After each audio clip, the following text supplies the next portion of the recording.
এই যে খাবার আমি দিয়ে দিচ্ছিলাম আজকের কোরিয়ান চালের ভাত, একেবারেই অনেক রকমের চাল ডাল মিক্সিং করে ভাত করা, তার সাথে কয়েকটা সাইড ডিশ। এগুলো ছিল অমুক, আর ছিল মাশরুমের ভাজা, তার সাথে ছিল একটা স্যুপ। এই স্যুপটা ছিল একেবারেই সাদা, আমরা কোরিয়াতে এটাকে বলি ছাগল কুক। তার সাথে ভিতরে ছিল মোমো দেওয়া, আর কয়েকটা মানে গ্রিন অনিয়ন কুচি করা একটুখানি দিয়ে দিয়েছিলাম। তার সাথে ছিল মূলার কিমচি কাকতুগি।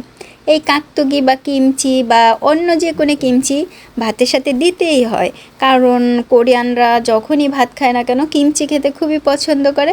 আর আমার দেখেন খুব তাড়াতাড়ি করেই যেন সমস্ত কিছু তৈরি হয়ে গেছে দেওয়া। সাধারণত আমার হাজব্যান্ড যেখানে কাজ করে সেখানে দেখা যায় রাস্তার উপরে কাজ করতেছে বা কোনো একটা ব্রিজের অনেক দূরে গিয়ে কাজ করছে, যেখানে খাবারের অনেক বেশি সমস্যা বা কোনো একটা রেস্টুরেন্ট নাই, একেবারে শুনশান এলাকা, পাহাড়ের কাছাকাছি। সাথে দিয়ে দিয়েছিলাম চপস্টিক্স। হ্যাঁ, পানি কিন্তু আমি সবসময় দিয়ে দিই।